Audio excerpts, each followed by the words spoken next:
अंदर जाकर उन्हें समझ आया कि यह प्लांट एक रेडियो एक्टिव केमिकल बनाने के लिए काम कर रहा है, जो कि यहाँ मौजूद तेज सूरज की रोशनी की वजह से बहुत जल्दी बनकर तैयार हो जाएगा। तभी वहाँ सोफिया की नजर कुछ कंटेनर्स पर पड़ी जिन्हें अंडरग्राउंड ले जाया जा रहा था। इन तीनों ने उस आदमी का पीछा किया और जब बेसमेंट का दरवाजा खुला तो तीनों देखते ही रह गए।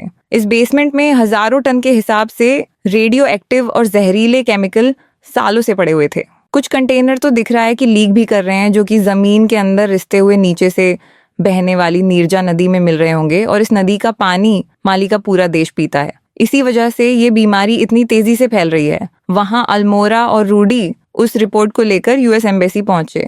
ये रिपोर्ट देखकर यूएस एम्बेसी के आदमी को भी विश्वास नहीं हुआ कि ऐसा कुछ भी हो सकता है। वहीं जेम्स अपने दोस्तों के साथ प्लांट से भाग ही रहा था कि तभी मेस्कॉट के लोगों ने उन्हें पकड़ लिया। मेस्कॉट ने सोफिया से पूछा कि तुम लोग यहाँ क्या कर रहे हो और इस जगह का तुम्हें पता कैसे चला। सोफिया ने मेस्कॉट से कहा कि तुम इस प्लांट में जो भी कर रहे हो उससे लोगों की जान जा रही है, जिस पर मिस्टर मेस्कॉट ने कहा कि वो ऐसा कुछ नहीं कर रहा, बल्कि हम तो जहरीले केमिकल्स को आग में जला रहे हैं, खत्म कर रहे हैं। सोफिया ने उसे बताया कि जो केमिकल तुमने बेसमेंट में स्टोर किए हैं वो नदी में मिल रहे हैं जाकर, जिसे लोग पीकर बीमार पड़ रहे हैं। ये सुनकर तो मिस्टर मेस्कॉट भी डर गया कि कहीं ये सच तो नहीं। अब वह लोग डग और जेम्स को बांधकर कहीं ले जाने लगे। डग ने दिमाग चलाया और सोने के सिक्के की मदद से ट्रक के पीछे का दरवाजा खोल दिया, जिससे वो लोग ट्रक से अलग हो गए।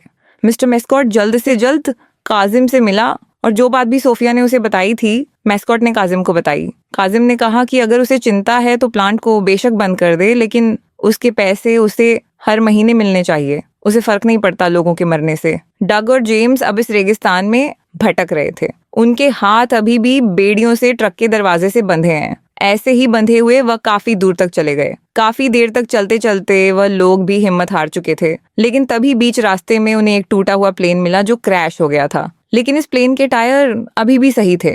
किसी तरह ये जहाज को रेत पर ग्लाइड करवाते हुए उस पर सवार होकर आगे जाकर एक गांव में पहुंचे। यहाँ उन्हें एक टेलीफोन मिला तो उन्होंने अल्मोरा को फोन किया और सारी कहानी बता दी। सोने के सिक्के को बेचकर डग ने एक जीप खरीदी।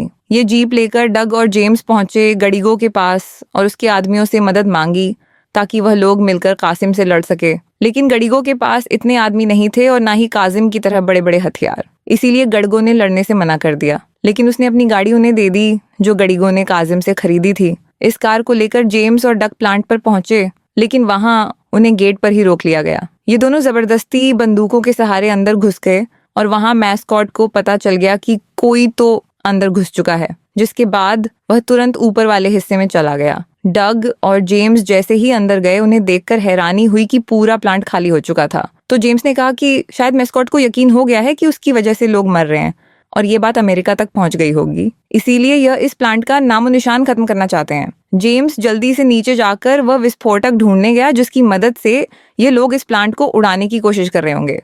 तभी वहां एक हेलीकॉप्टर लैंड हुआ। मैस्कॉट जबरदस्ती सोफिया को लेकर उसमें बैठ गया। वो निकल ही रहे थे कि तभी वहां डग आ गया। डग ने मैस्कॉट को पकड़ ही लिया था, लेकिन तभी पीछे से मैस्कॉट का एक आदमी आ गया और उसने डग को रोक लिया। उधर सोफिया समय रहते हेलीकॉप्टर से कूद गई। नीचे जेम्स को वह बम एक कंटेनर में मिल गया और उसने बम वहां से निकालकर अपने बैग में रख लिया। इसी दौरान मैस्कॉट ने चॉपर में बैठकर अपने प्रोग्राम से सोलर प्लांट को सूरज की तरफ कर दिया।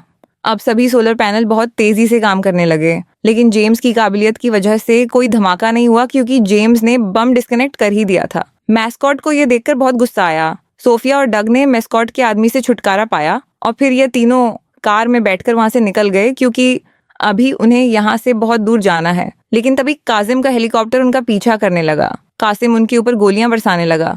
डग ने जेम्स से कहा कि जो भी तुझे विस्फोटक बेसमेंट में मिले थे उन्हें बाहर फेंकना शुरू कर दे। जब जेम्स ने ऐसा किया तो जहां जहां कासिम की गोलियां लगती रहीं वहां वहां धमाके होते रहे। इतना ज्यादा धुआं और धूल उड़ गई कि कासिम को अपना हेलीकॉप्टर मोड़ना पड़ा। लेकिन इन धमाकों की वजह से कुछ ऐसा हुआ जिसकी उन्हें उम्मीद ही नहीं थी। उस जगह से रेत खिसक गई और वह जहाज जो नीचे दबा हुआ था ऊपर आ गया।